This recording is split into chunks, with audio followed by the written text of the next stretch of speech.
Hello everyone. आज अपन लोग पढ़ने जा रहे हैं इलेक्ट्रिक पोटेंशियल एनर्जी। और ये जो इलेक्ट्रिक पोटेंशियल एनर्जी है बहुत ही इजी कंसेप्ट है। कुछ मेजर इसमें है नहीं कि कुछ बहुत ज़्यादा डिफ़िकल्ट आप लोगों को लगे, है ना। सिमिलर पैटर्न में अपन पढ़ेंगे जैसे अपन लोगों ने इलेक्ट्रिक पोटेंशियल पढ़ा था। तो इलेक्ट्रिक पोटेंशियल एनर्जी पढ़ने से पहले एक बार मैं आप लोगों को इलेक्ट्रिक पोटेंशियल थोड़ा सा रिवाइज़ करा देता हूँ। कुछ डेफिनेशंस वगैरह, कुछ नॉर्मल कंसेप्ट। इलेक्ट्रिक पोटेंशियल था क्या, आप लोगों को याद होगा कि जो इलेक्ट्रिक पोटेंशियल होता है, इलेक्ट्रिक पोटेंशियल में अपन ने पढ़ा था कि वर्क डन जितना अपन करते हैं एक चार्ज को इलेक्ट्रिक फील्ड में लेके आने में, है ना, दैट इज़ इलेक्ट्रिक पोटेंशियल। या फिर एक पर्टिकुलर चार्ज का कैलिबर कितना है, वो कितना ज़्यादा एनर्जी शो कर रहा है, कितना ज़्यादा वो वर्क डन कर रहा है, वो हो जाएगा इलेक्ट्रिक पोटेंशियल, है ना। यही पढ़ा था कि इलेक्ट्रिक पोटेंशियल में क्या होगा कि वर्क डन जितना भी अपन एक चार्ज को इलेक्ट्रिक फील्ड, अपन ने एक टेस्ट चार्ज लिया था इन्फिनिटी पॉइंट पे, उस टेस्ट चार्ज को अपन लेके आए थे इलेक्ट्रिक फील्ड के अंदर। तो अपन ने बोला था उस टेस्ट चार्ज को लेके आने में अपन जितना वर्क डन कर रहे हैं वो हो जाएगा उसका पोटेंशियल, इलेक्ट्रिक पोटेंशियल, है ना। Similar way electric potential energy क्या होती है कि एक पर्टिकुलर चार्ज के पास एक पर्टिकुलर चार्ज कितनी ज़्यादा एनर्जी शो करता है, represented by capital you. Electric potential energy is represented by capital you. तो एक पर्टिकुलर चार्ज कितनी ज़्यादा एनर्जी शो करता है वो होती है उसकी इलेक्ट्रिक पोटेंशियल एनर्जी। शो कैसे करेगा, बहुत ही ऑब्वियस सी बात है कि अगर उसका मैग्नीट्यूड ज़्यादा है, मतलब अगर मैं बोलूँ कि उसका मैग्नीट्यूड है 2 कूलम्स, सपोज़ मैं बोल रहा हूँ कि इलेक्ट्रिक पोटेंशियल एनर्जी में फाइंड आउट कर रहा हूँ, मैं बोल रहा हूँ एक पर्टिकुलर चार्ज का मैग्नीट्यूड है 2 coulombs and there is another charge Q2 जिसका जो मैग्नीट्यूड है वो मैग्नीट्यूड हो जाएगा 10 कूलम्स। तो अब आप मेरे को बताओ कि इलेक्ट्रिक पोटेंशियल एनर्जी किसकी बहुत ज़्यादा रहेगी। ऑब्वियसली जिसका मैग्नीट्यूड ज़्यादा है उसकी इलेक्ट्रिक पोटेंशियल एनर्जी भी ज़्यादा रहेगी। लेकिन पॉइंट क्या है, पॉइंट इज़ कि भाई जब आप अपने ऊपर एक बात लो, अगर आप एक पर्सन एक पर्टिकुलर पॉइंट से पॉइंट ए से पॉइंट बी तक, है ना, आप अपने घर से अगर मार्केट तक बाय रन या बाय वॉक करते हुए जाओ तो आपका पोटेंशियल क्या हो जाएगा, आपका पोटेंशियल रिड्यूस हो जाएगा, है ना। तो इनिशियल पॉइंट पे जो आपका पोटेंशियल था और फाइनल पॉइंट पे जो आपका पोटेंशियल था वो दोनों कम हो जाएगा। मतलब इनिशियल पॉइंट पे पोटेंशियल ज़्यादा रहेगा और फाइनल पॉइंट पे पोटेंशियल जो है वो कम रहेगा। तो चार्जेस के साथ भी कुछ ऐसा ही है दोस्तों।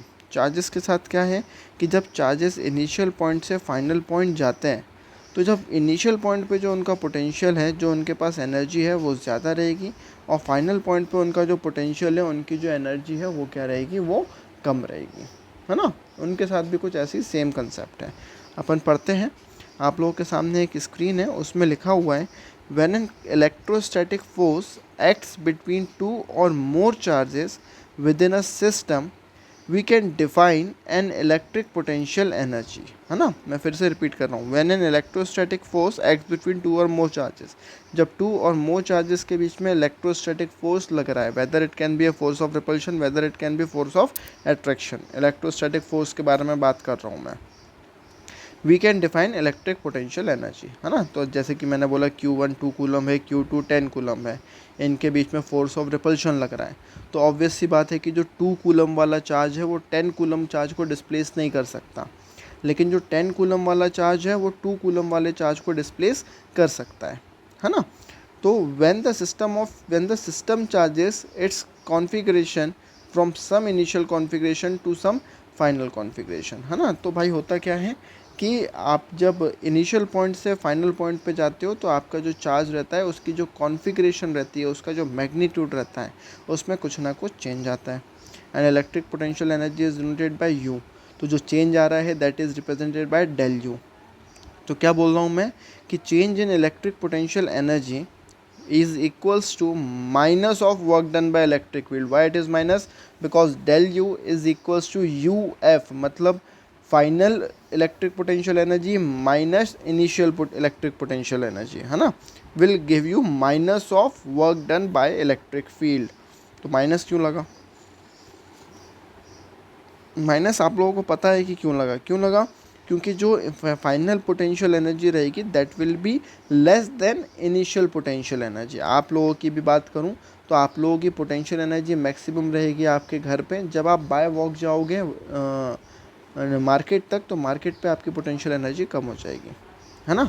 तो वैसे ही इनिशियल पोटेंशियल एनर्जी चार्ज की ज़्यादा है, जब वो अपनी डेस्टिनेशन पे पहुंचेगा तो उसकी पोटेंशियल एनर्जी कम हो जाएगी। तो U F will be smaller than U I. तो आपका जो वर्क डन निकलेगा by the electric field that is also negative, है ना। तो डेल यू, ध्यान देना, डेल यू आप जो निकालोगे, del U will be equals to minus of work done by electric field. और अगर ये work done by electric field positive आ गई, मतलब आपका जो डेल यू रहेगा वो नेगेटिव रहेगा। Work done by electric field positive कैसे आ सकती है? जब आपका फाइनल पॉइंट पे, फाइनल डेस्टिनेशन पे आपका पोटेंशियल इनिशियल पॉइंट से मैक्सिमम हो जाए। मतलब इनिशियल पॉइंट पे आपका इलेक्ट्रिक पोटेंशियल कम था, लेकिन फाइनल पॉइंट तक पहुंचते पहुंचते आपका इलेक्ट्रिक पोटेंशियल मैक्सिमम हो जाए, ठीक है। तो you I will be initial electric potential energy, you F will B final electric potential energy. तो मैं फिर से कह रहा हूँ, वर्क डन पॉजिटिव बहुत मुश्किल है कि हो जाए, होता है किसी केसेस में, मैं बताऊँगा। लेकिन वर्क डन अगर पॉजिटिव हो गया तो जो आपका चेंज इन पोटेंशियल एनर्जी है उसको अपन नेगेटिव कंसीडर करेंगे। रीज़न बिहाइंड दिस सिर्फ इतना सा है कि इनिशियल पोटेंशियल एनर्जी आपकी कम थी और फाइनल पोटेंशियल एनर्जी आपकी ज़्यादा हो गई, ठीक है। चलो, ऐसे ही लाइक ग्रेविटेशनल और mechanical potential energy, we must define a reference point from which to define the electric potential energy. Electric potential energy को डिफाइन करने के लिए, जैसे कि अपन लोग ग्रेविटेशनल और मैकेनिकल पोटेंशियल एनर्जी होती है, तो अपन को इलेक्ट्रिक पोटेंशियल एनर्जी को भी डिफाइन करने के लिए एक कुछ रेफरेंस पॉइंट चाहिए रहेगा, ठीक है। We define the electric potential energy to be zero when all charges are infinitely far apart. अगर चार्जेस अपन लोगों से बहुत ज़्यादा दूर है, अपन को उनके बीच की डिस्टेंसेस नहीं पता है, तो अपन उनके, या फिर एक पर्टिकुलर चार्ज इन्फिनिटी पे है, ये अपन लोगों ने केस पढ़ा भी है कि अगर एक पर्टिकुलर चार्ज इन्फिनिटी पे है तो उसका अपन इलेक्ट्रिक पोटेंशियल कंसीडर करते हैं ज़ीरो। क्यों? क्योंकि वो इन्फिनिटी पे उसका क्या पोटेंशियल है, वो अपने से कितने दूर है, कितने डिस्टेंस है, अपन को कुछ नहीं पता। तो एट इन्फिनिटी अपन उसका पोटेंशियल कंसीडर करते हैं ज़ीरो। तो मैंने क्या बोला है कि we define the electric potential energy to be zero when all charges are infinitely far apart, है ना।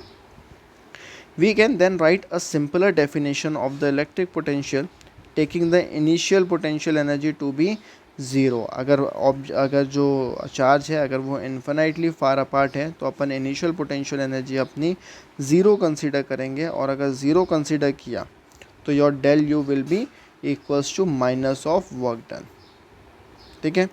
The negative sign on the work indicates if E electric field does positive work then U will be less than zero. अगर u less than zero है, मैंने अभी आप लोगों को बोला कि इनिशियल पॉइंट जो है वहाँ पे पोटेंशियल कम होगा, फाइनल पॉइंट पे पोटेंशियल मैक्सिमम होगा। तो मैंने जस्ट अभी आप लोगों को बोला कि अगर इलेक्ट्रिक फील्ड पॉजिटिव है तो जो आपका u है that will be less than zero. और अगर आपकी इलेक्ट्रिक फील्ड नेगेटिव आ रही है, मतलब आप इन अ वे कह सकते हैं कि अगर आपका जो वर्क डन है वो नेगेटिव आ रहा है, then your u will be greater than zero, है ना। बहुत इंपॉर्टेंट पॉइंट्स हैं, इस पे ध्यान रखना। और बहुत इजी, इस पे न्यूमेरिकल्स भी अपन अभी सॉल्व करेंगे, मैं आप लोगों को कुछ न्यूमेरिकल्स दूंगा। अभी अपन एक केस समझ के चलते हैं, कांस्टेंट इलेक्ट्रिक फील्ड का एक केस अपन एज्यूम करते हैं। सबसे पहला पॉइंट पढ़ते हैं। अपन लोगों ने क्या किया, अब तो आपके पास दो डायग्राम आ रहे होंगे स्क्रीन पे। केस नंबर ए में अपन लोगों ने क्या किया, एक इलेक्ट्रिक फील्ड है, उस इलेक्ट्रिक फील्ड में मैंने क्या किया, एक क्यू चार्ज प्लेस किया।